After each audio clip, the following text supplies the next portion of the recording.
Hey friends, thanks for joining me, Jim Baroud, to hear a few insights from leaders who represent our innovation ecosystem. Today's chat is with Alfa Demmellash, the co-founder and CEO of Rising Tide Capital and the co-founder of Future Tide Partners. Talk to us about your entrepreneurial journey. Why don't you start when you were a little kid? Oh, wow. The Wayback Machine. Well, thank you for having me, Jim. It's a pleasure to be here. And the entrepreneurial journey from when I was little, so I was born and raised in Ethiopia. And mom had to leave Ethiopia when I was 2 years old. So I was raised by grandparents, which obviously immediately signals lots of entrepreneurial opportunity. And there were a lot of cousins and just a broader village of family. I had a 16-year-old aunt who had stepped up to really be the one who would take care of me. She's the one who gave my mom confidence that she could leave. So really, I had an extraordinary experience of being able to have all kinds of cousins who would share books with me, probably books that they shouldn't share with me. Supervision was minimal, freedom was maximum. And I had the great opportunity of being curious, asking questions, my 16-year-old aunt who would take me places. And so I got to see a lot and in really positive ways. And there are times when things were challenging. We were going through a dictatorship at that point, a communist dictatorship in Ethiopia. And so my grandmother had quite her hands full. She's trying to protect her children. She had unfortunately lost two children who are older than my mom. And so she was it was a time of deep grieving and seriousness as well. So I did have the experience of spending nights with my grandmother in the local jail because she wouldn't say where her children were. And so that was also kind of one of those moments where you're going, why is this happening? Why are there people wanting to do these kinds of things? So it was more those kinds of questions. My mom also had an incredible foresight and asked that my grandparents put me in a little Montessori school. It was probably the first Montessori school in Addis Ababa. It was a little school that she had seen. And she said, if I'm going to leave, you'd have to promise to send her to the school. And at that point in Ethiopia, the idea of early education for a 3-year-old, a 4-year-old to go to school was just non-existent. Even now, that's a rarity.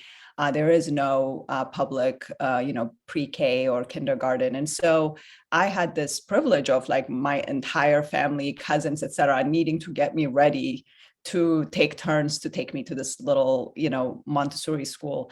So I'd had opportunities to see things from different perspectives from when I was little, I think, in a way that has shaped my entrepreneurial, creative, let's problem solve, and just perpetual curiosity side of me. Then those are the characteristics that I would describe as being fundamental to entrepreneurship. Well, that's really fascinating. That's a really special story. And just for folks who don't know where Ethiopia is in Africa and how big it is, give us a sort of a geography lesson so we can sort of get a better sense. Absolutely. And Ethiopia has been in the news recently quite a lot because there's been a civil war, and hopefully, knock on wood, we're finding our way out of it. But Ethiopia is the largest country on the east of Africa. So it's the Horn of Africa. 115 million people, over 80 nationalities and languages, and 200 dialects. And so extraordinarily diverse, diverse in religions. It's really quite a special country. It also holds the marker for being the only country in Africa who was not colonized. And so from a freedom movement, civil rights movement, there's a lot that gets ascribed to Ethiopia as being the only nation to not have had that terrible experience of having been colonized. It was occupied by the Italians for about 6 years, but back then, Emperor Haile Selassie did demonstrate tremendous international leadership, was part of the formation of the League of Nations, which has now become the United Nations. As a result, Addis Ababa, Ethiopia is also the seat of a lot of international organizations, including the African Union. So look out for Ethiopia. Hopefully, we can pass through this extremely challenging time of the birth of a true democracy in that country amidst tremendous diversity and pluralism. And there is significant strife, lots of geopolitical interests at play, lots of investment opportunities as well. And so Ethiopia is definitely a country to watch by all who are interested for humanitarian, entrepreneurial, as well as other reasons around democracy. Thank you for that. And we've been hearing a lot about Africa as the next burgeoning, tech hub, entrepreneurship hub, just a center for growth. And I know other folks have heard that as well. How do you see that as someone who knows the region well?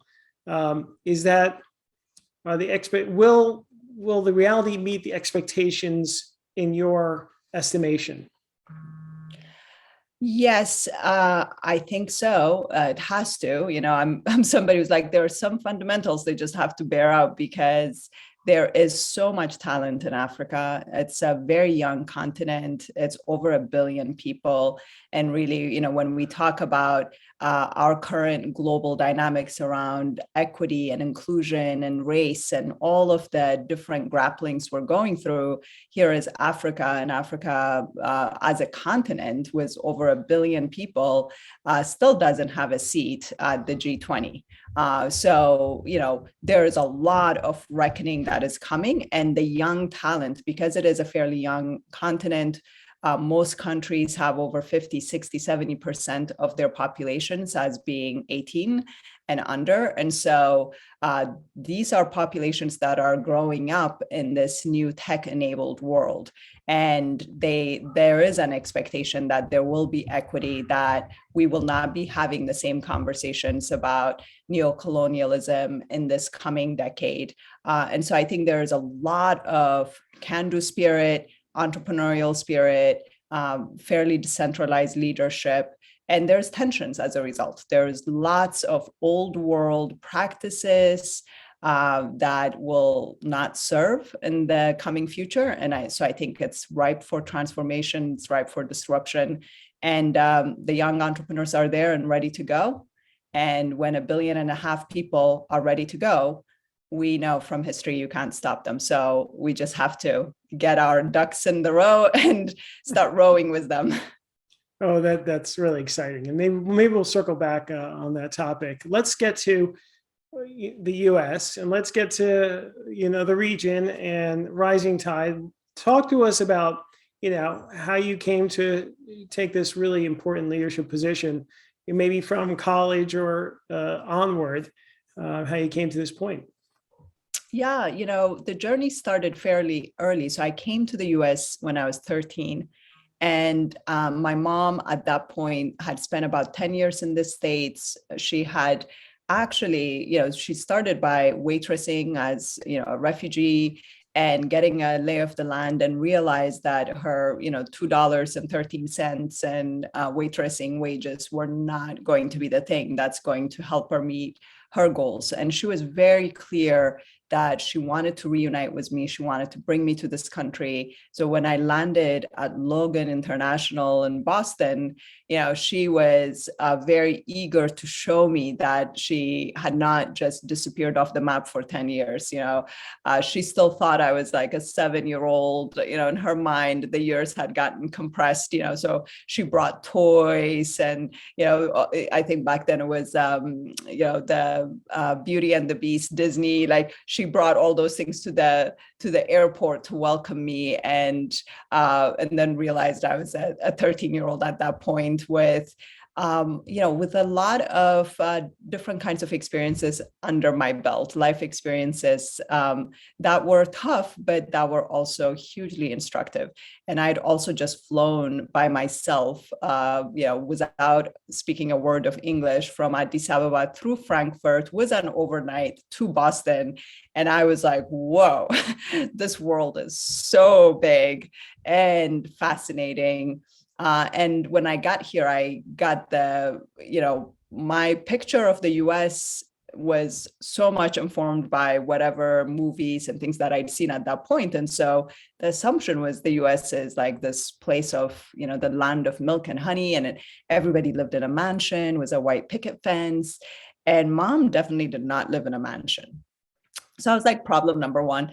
Uh, and then she had a small business. She was a seamstress. She had started, sewing. She went to night school to study fashion design, and she was making these beautiful gowns for special occasions, mostly for Ethiopians in Boston.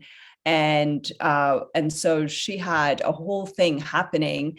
And I got, that was my first exposure of like, oh, okay, customers. And, how are you doing this stuff? How are you organizing your materials? And how are you pricing? And I would see her, in action. And I was already, immediately, helping, supporting. She was also very organized. She took me to a credit union, like I think it was like day 3. And she showed me that she'd been saving at this credit union to bring me to America for like all of these years, and what it took. And so that was instructive. It's like, oh, okay, credit union, savings. She had to start this business, and why was that, and what were the kinds of jobs available to her? And so I started to kind of put 2 and 2 together, so that was hugely like in the back of my mind. And when I got to college, my thought was, oh, I'm going to go do college, but also support my mom's business. And in fact, at that point, I'd started to learn a little bit about, what we now would refer to as the entrepreneurial ecosystem. It's like, oh, this is a women's business center. This is, what they do. And so I tried to actually get her into one of those and realize that there was a disconnect. I had by that point learned enough English to feel fairly confident in navigating. But I realized my role was this translator. My mom, who is like this amazing entrepreneur when she's in her community and her customers and special events, and she's running fashion shows.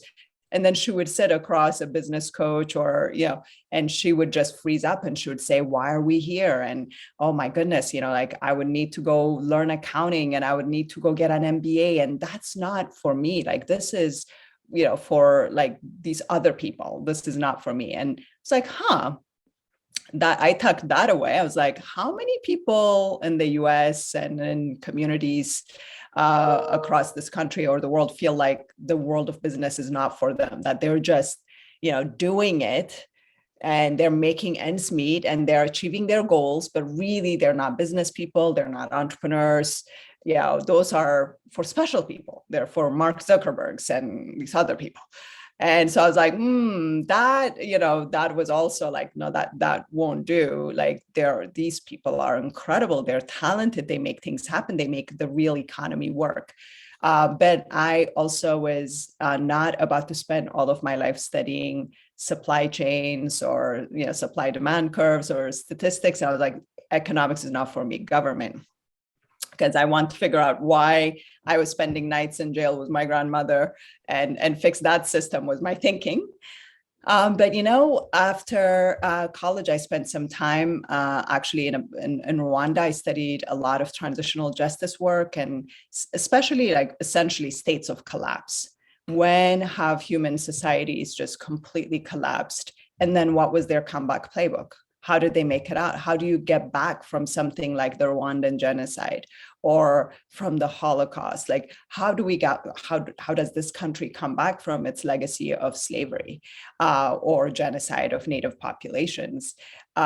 Because we think we leave them behind, these, the history, but it is still here with us, and it perpetuates certain patterns, or there are certain value systems that have been baked in that we really have to, in order for us to evolve and build new systems and bring in more of the values that are relevant and important for us now as we've evolved as a species, we need to bake them into our new realities. And if we don't confront the past, we're doomed to kind of repeat it. And so that was my key takeaway of studying history and then saying, oh boy, we definitely have to get back to the whole entrepreneurship and economy thing, because how you reconstruct things, what are the incentives that actually drive human behavior, how is value created in a community, how is trust built. It all was bringing me back to the small little open markets, the places where people get together, build things together, create opportunity for one another and collaborate. And that kind of made me realize that the greatest opportunity and difficulty we have is in reimagining our economic systems to produce the kind of world that I know now that I have children, my children would want, and would also hopefully keep us stitched together and evolving as a highly creative, but sometimes destructive species. Well said. All right. So you're in college, you get out of college. Talk to us about that transition into where you are now.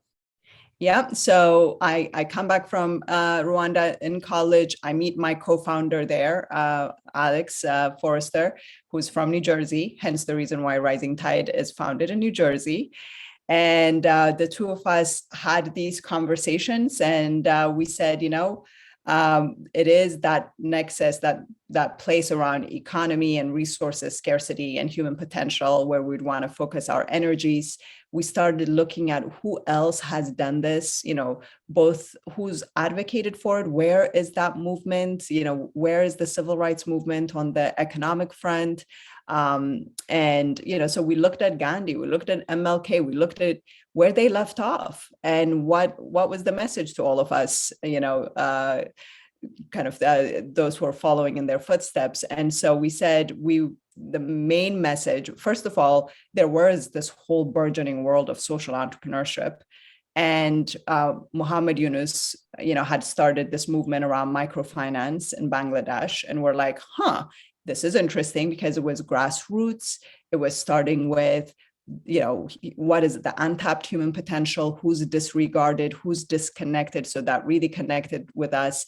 And then his big message when we read his book was start where you are. So you can have this big systems change, like mindset and thinking about the big picture and mega trends in history. But at the end of the day, to do anything worthwhile at all, you just have to start where you are.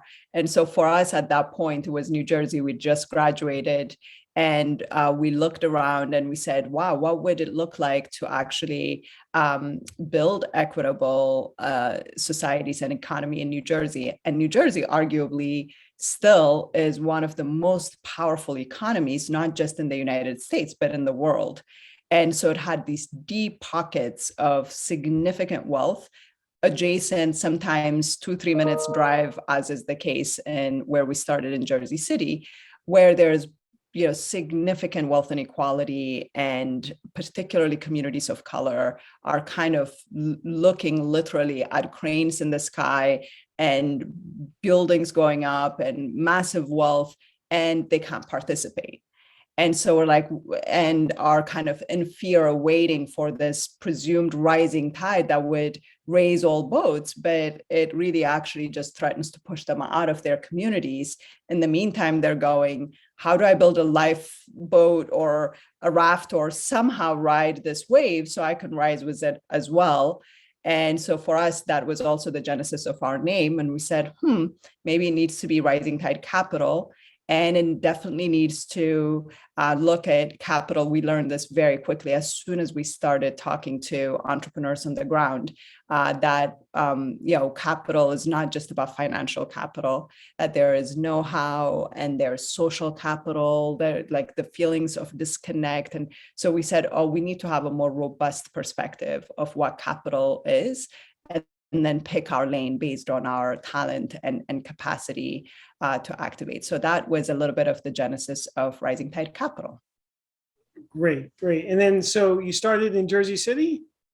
Yep, we started in Jersey City in a neighborhood called Greenville, we're still within that neighborhood. 17 years on, we have occupied multiple office spaces, some that were initially donated to us, and then we've grown, and now we've built a brand new headquarters, actually, that will be opening this coming spring. 311 Martin Luther King Boulevard will be our address. It has affordable housing and co-working space, and it's beautiful. And for the entrepreneurs and social entrepreneurs and community builders that have walked with us on those streets, it's a major point of celebration.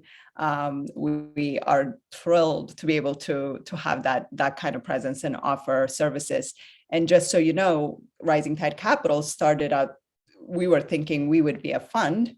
And then we realized there are all these micro lenders and other types of community development financial institutions, but they were having trouble connecting with talented entrepreneurs, and really this narrative of, do they even exist in these communities? And so we really set out to say, we want to show they exist not just in the hundreds, but by the thousands, so that there is no longer this narrative of, well, I mean, we don't know if there are entrepreneurs in these communities, but we're like, we are going to have to put that narrative to bed, and not do it by saying, oh, sure, they exist, you haven't looked, but rather by being like, here they are, and they're thousands. So now we launched a community business academy, fully scholarshiped. It has over 3,200 graduates.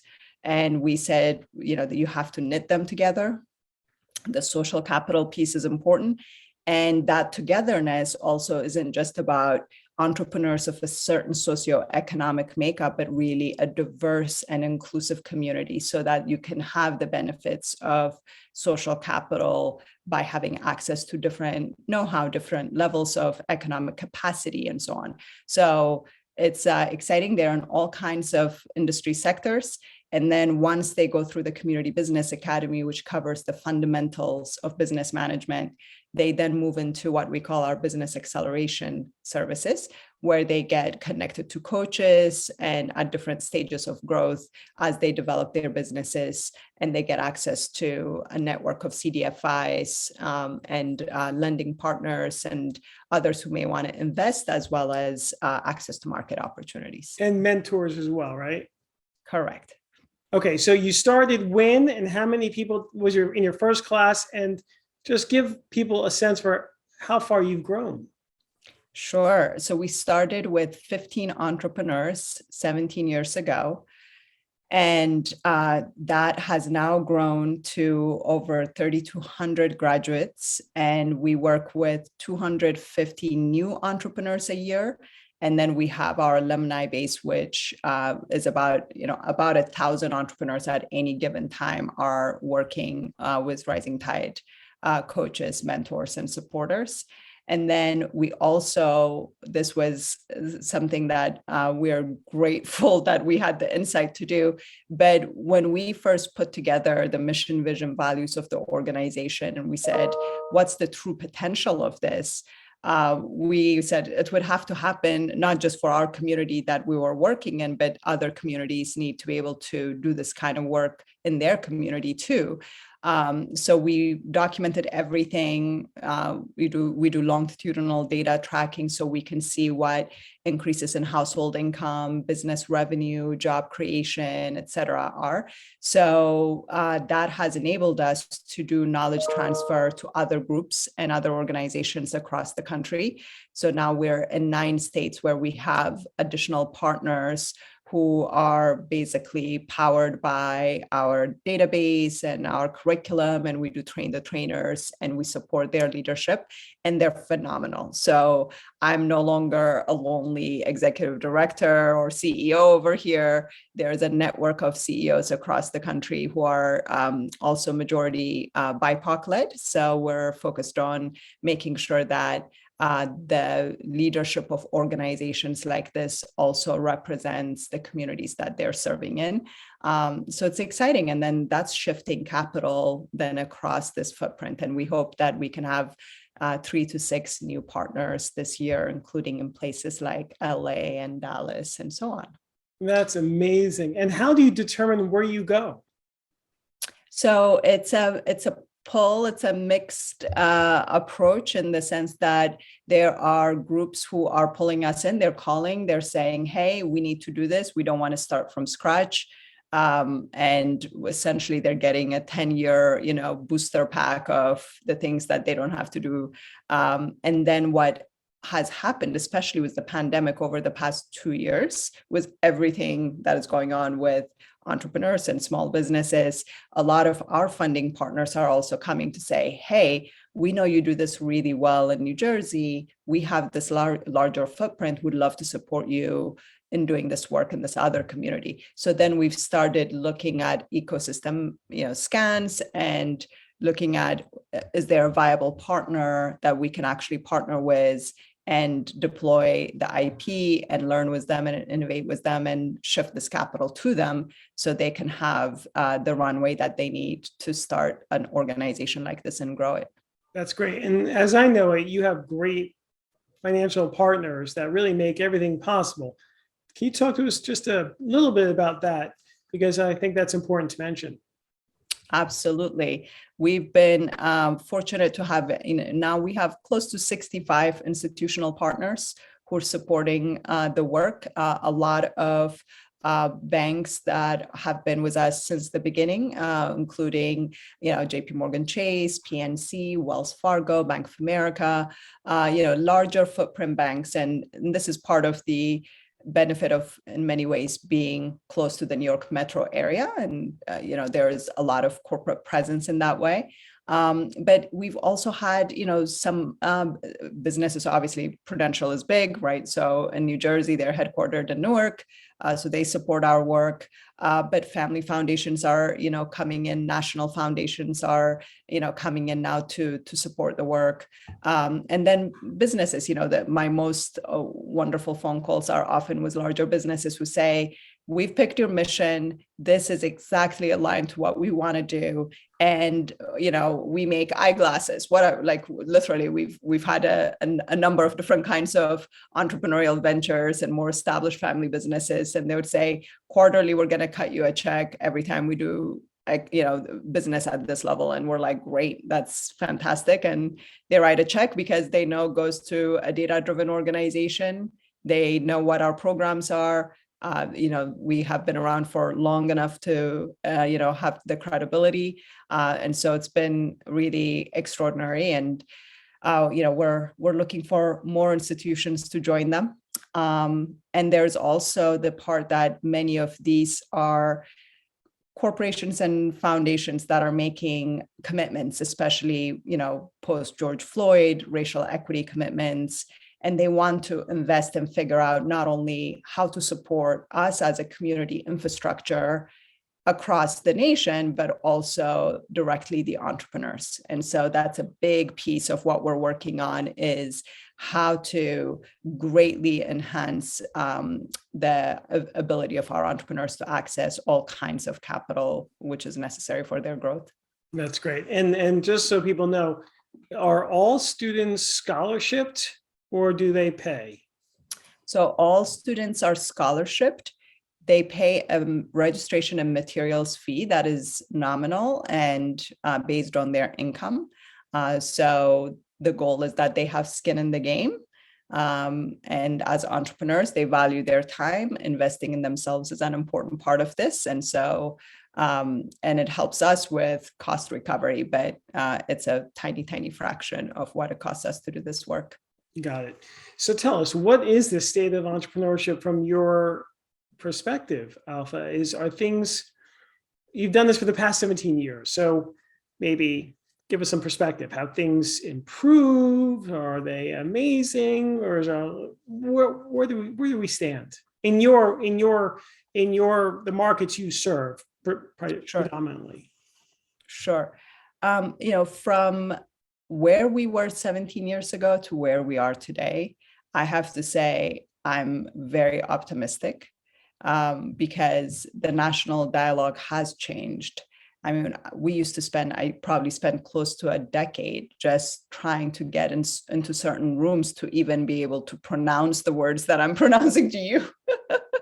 And now, I get a call and be like, oh yeah, you were telling us about this inclusive entrepreneurship thing back then. It didn't make sense, but well, now it's our entire corporate strategy. I'm like, well, that's great.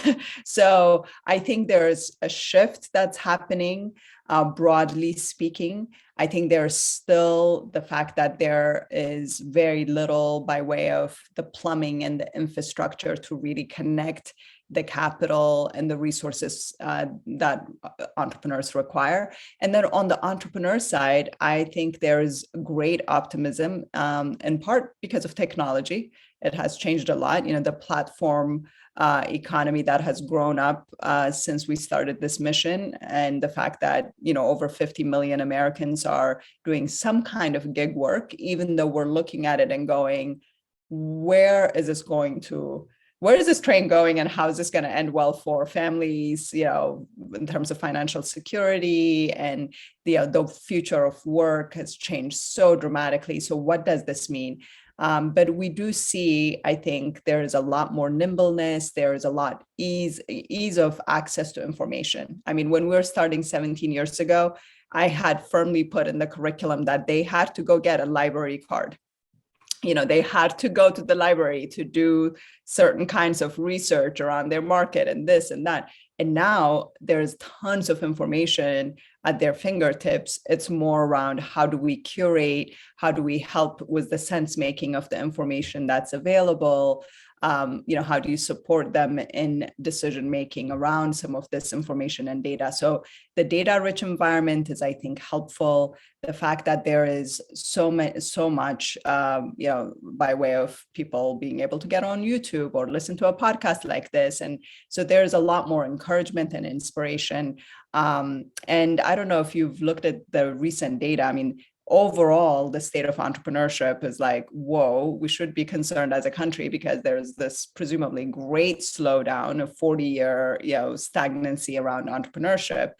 And then at the same time, for certain segments of the population, like Black women, this is apparently a time when more Black women are starting businesses than ever before. It's like 17% of Black women are entrepreneurs. Now, surprisingly, or not so surprisingly, only 3% of them are running established businesses.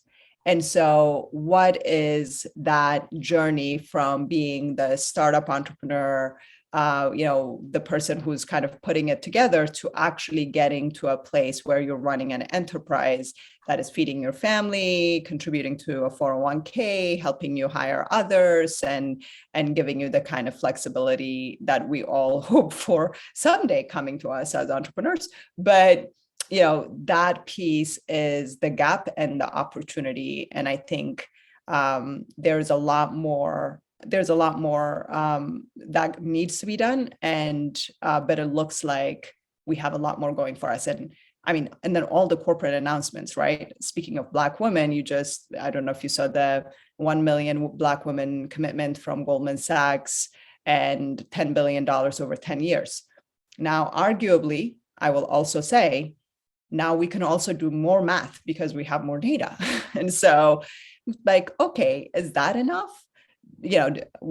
How much do we need to actually invest in order to see the potential of this entrepreneurial class that is all around us be realized? So we can actually reverse the narrative around where entrepreneurship in this country is. And so the answer to that is a lot more needs to be invested, a lot faster, with a lot less red tape for a lot more entrepreneurs.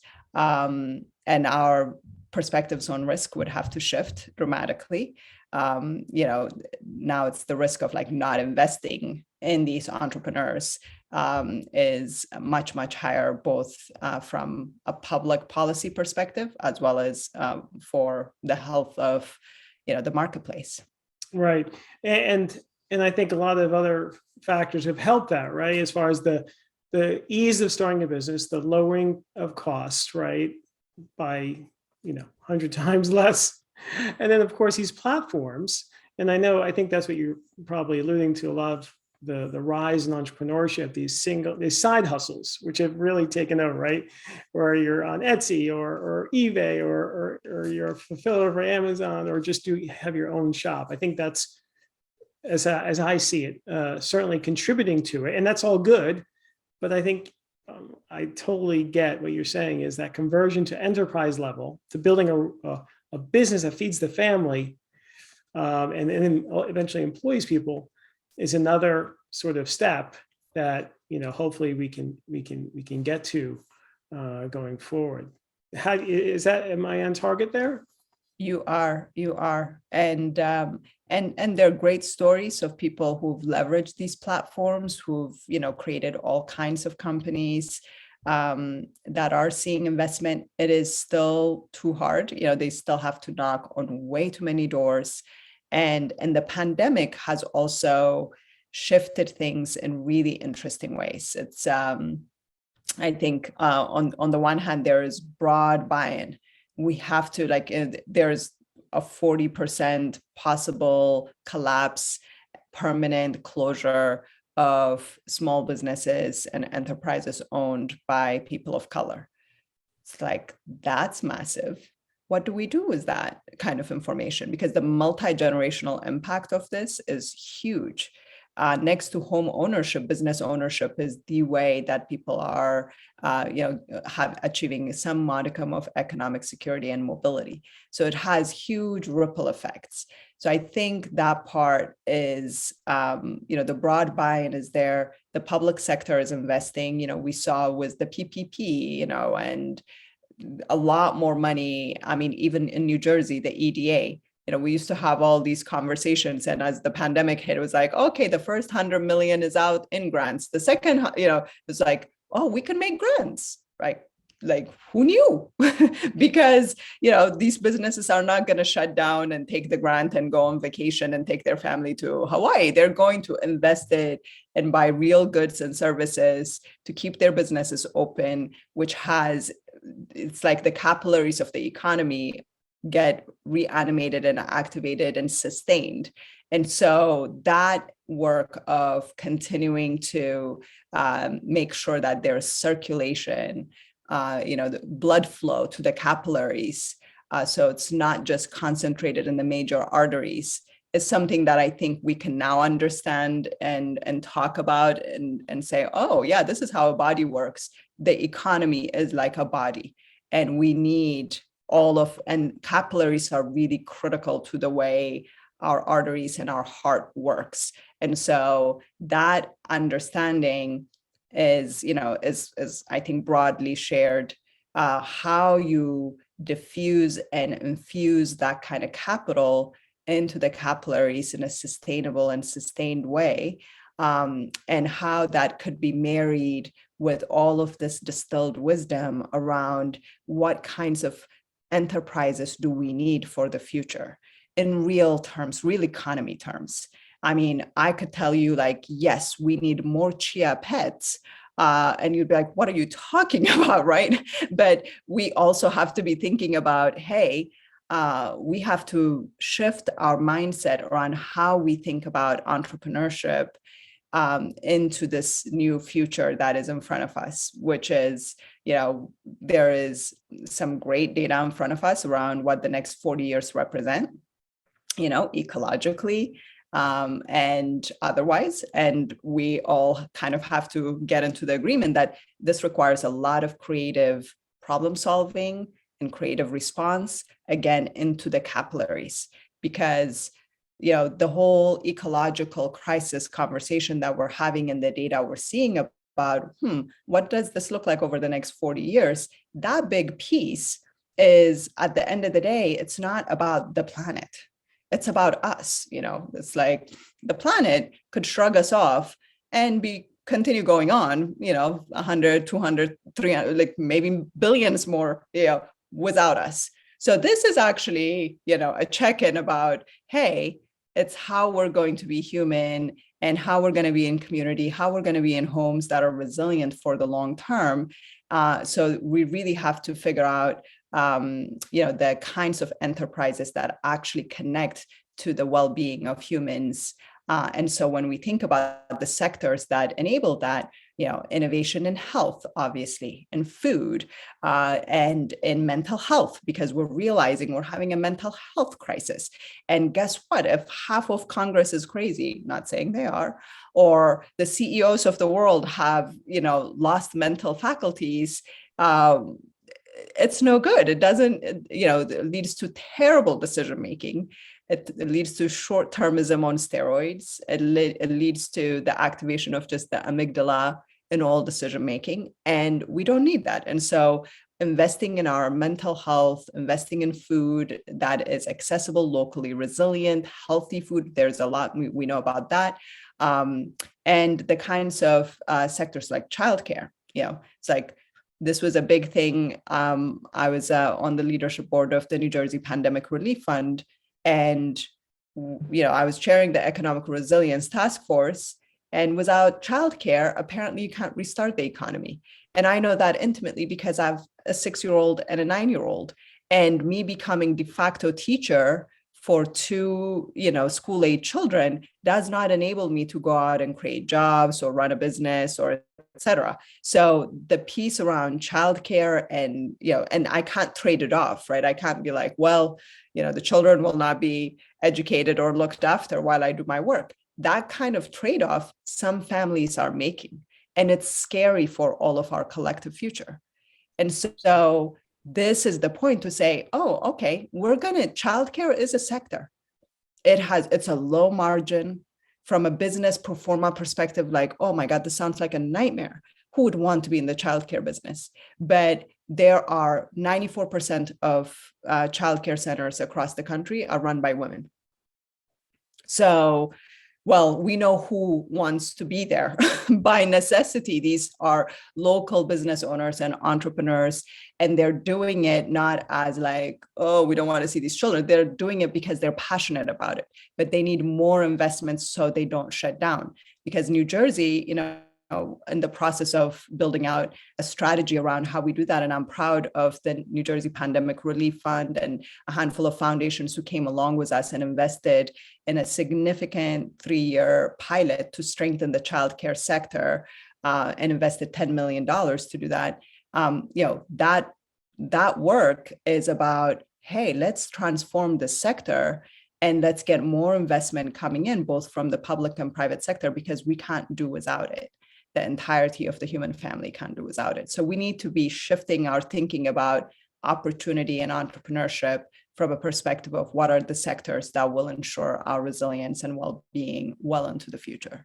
Absolutely. And regarding female entrepreneurs, as well as I do, you run an entrepreneurship center that the rate of success is higher, they're more resourceful, the default rate is lower. Having said that, has the funding outlook improved over the years that you've been in business? There is, the talk has improved significantly. There's a lot more talk, which is good because the talk has to follow the action. So there's a lot more commitments. There's a lot more, again, whether it be 10 billion from Goldman or a lot of the other, corporate foundations, particularly, and corporations who've, committed to say, we want to invest.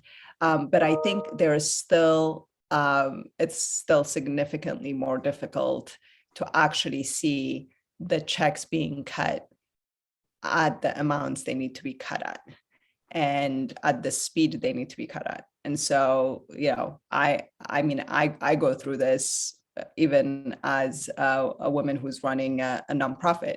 And now I can be more strategic about it. I can call my male friends and be like, please call so-and-so, because it's going to take me X many hours. And how it's like, time is so essential in entrepreneurship. And so I think, I hope things will get a little bit faster, a little bit, that the checks would grow in size. The hurdles would decrease in terms of proving that you're credible and low risk and all of those wonderful things. I hope we'll get there. And I think that will change also as more and more of folks who are the asset managers and those who are managing these portfolios become more diverse as well. And I see, more hopeful progress there too. Yeah. What about Future Tide Partners? Tell us about how that came about and what it is. Sure. It's actually directly tied into some of the things that we've been talking about around these mega trends.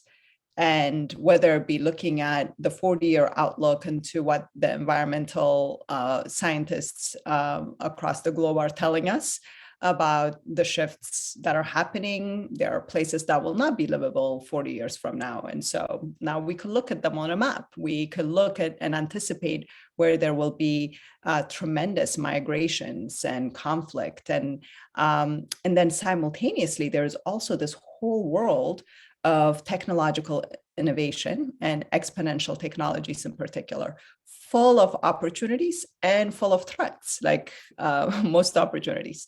So looking at exponential tech in the form of deep machine learning and blockchain and automated vehicles. I mean, just taking automated vehicles alone and being able to look at that as a sector, the entire automotive industry, knowing that there is a huge supply chain that includes a whole bunch of small businesses and suppliers, including your auto repair shops. And as the investments are being made by the likes of Google and GM and the big companies, and have been made for decades or more, as those investments are beginning to bear fruit, and as the policy landscape is beginning to shift to allow more of that kind of autonomous vehicle integration into all kinds of industries, including trucking, there is a ripple effect that has on that entire more manual small businesses that are literally keeping communities stitched together. So we have to ask ourselves the question of, because we work with so many of those entrepreneurs, what do they need to know about this changing landscape so they can make plans accordingly?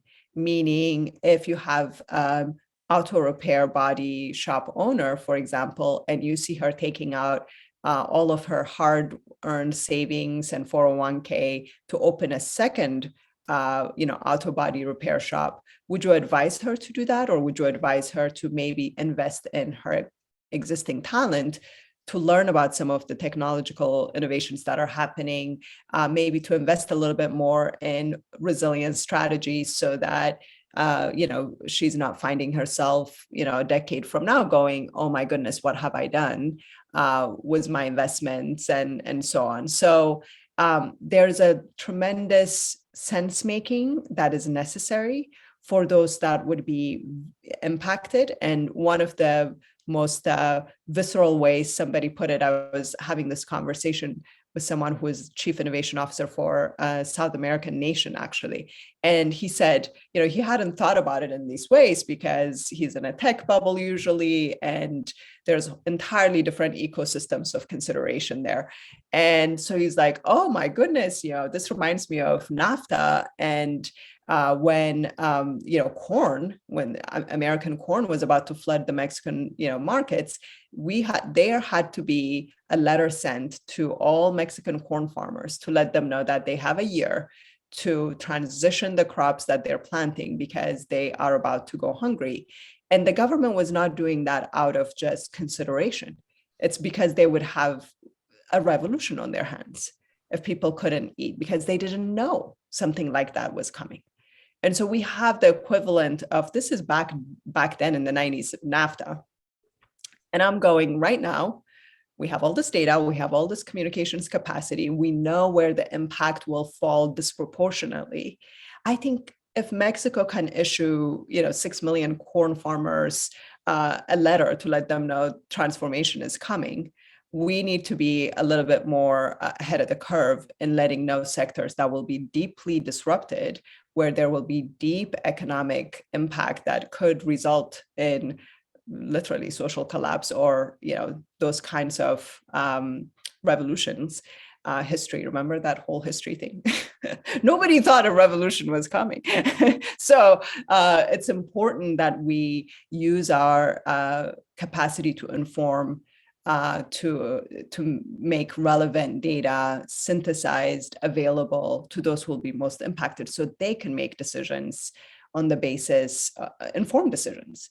So that's what Future Tide is set up to do, is really take these mega trends and synthesize them into information, experiential, initiatory salons. We do all kinds of different ways of bringing this sense making together. So individuals and institutions could shift culture, policy, and capital to meet the emerging brave future that's ahead of us. Wow, that's really, really important and illuminating in so many ways. So speaking of that, as we go digital, are you training or talking to your community about, tech skills or coding skills or things that will prepare them for the new realities, and dystopian perhaps, going forward?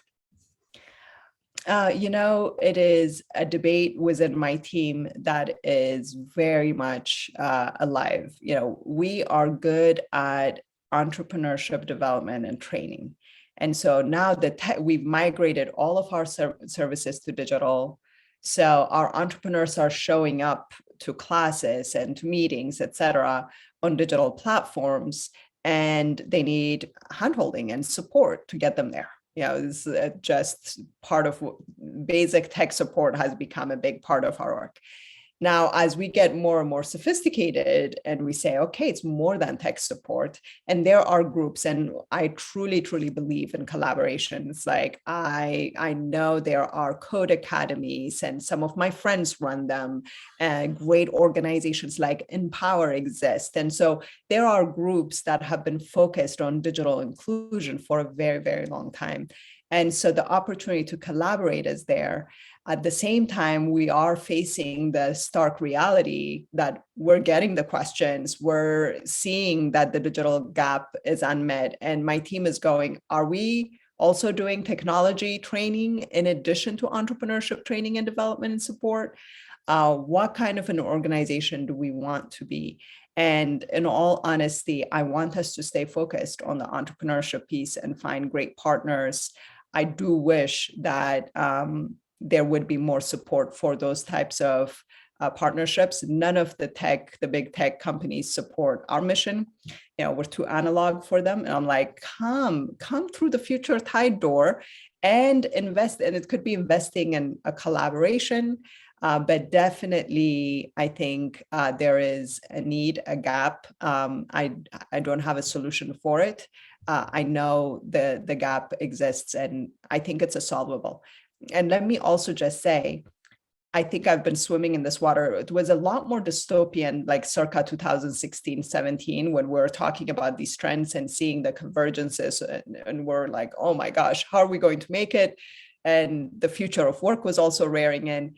Now I feel a lot more optimistic, actually. I don't know if it's just me or what's happened, but I do see for entrepreneurs times of great disruption like this, because at our core, we're problem solvers. It's like catnip, we can't help ourselves but go there and explore and come up with new solutions. So I feel optimistic because there's a great deal to do. I do wish the narratives that are dystopian and everything that we're watching, from Black Mirror to, every Netflix show and the apocalypse, that it would shift a little bit to be able to give us a breather.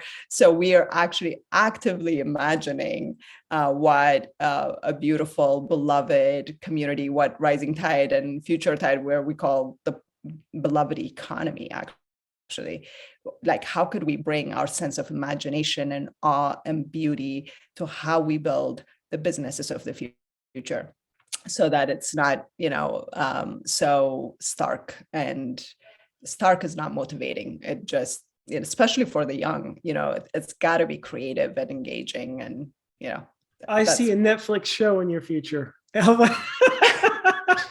I can connect you to people. But Let's anyway, do it. Let's do it. I think Come that'd on be now. great. There's hope. Hope. The people need hope. It's as important as bread. Absolutely. So this has been a wonderful discussion. I really appreciate it, Alpha. I want to get one tip from you that you give all the thousands of entrepreneurs that you help. One bit of advice you give entrepreneurs. Sure. My big tip right now is definitely the mental health piece. And I will just say it as a mental health piece, because as entrepreneurs, we're driven, we go hard.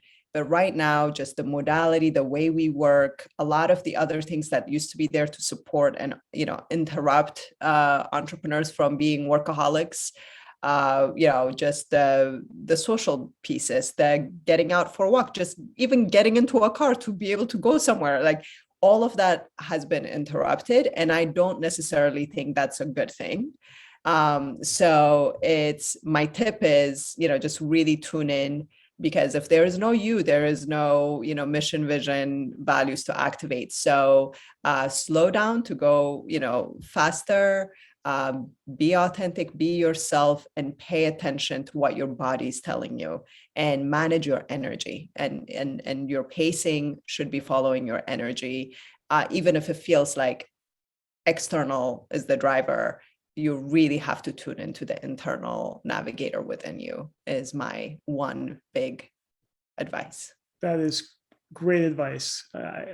All entrepreneurs, all people really should listen to that, right?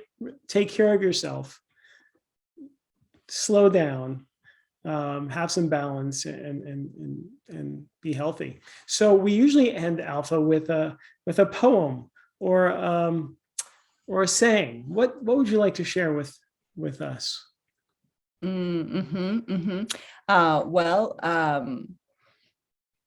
I think the one that I would like to share is a James Baldwin quote. I think, he's amazing. So the quote is, "Not everything that is faced can be changed, but nothing can be changed until it is faced." And that resonates so deeply. And so for the times that we're navigating, a time full of change, and all of us are change makers in one way or another. And so we have to face the change and be okay with it, because nothing can be changed until we can face it. Great way to end. Thank you for that. Thank you for your sharing your story, Alpha. That was really, really special. Thanks for joining us. I hope you enjoyed the show. Please like it, leave a review, and subscribe. See you soon.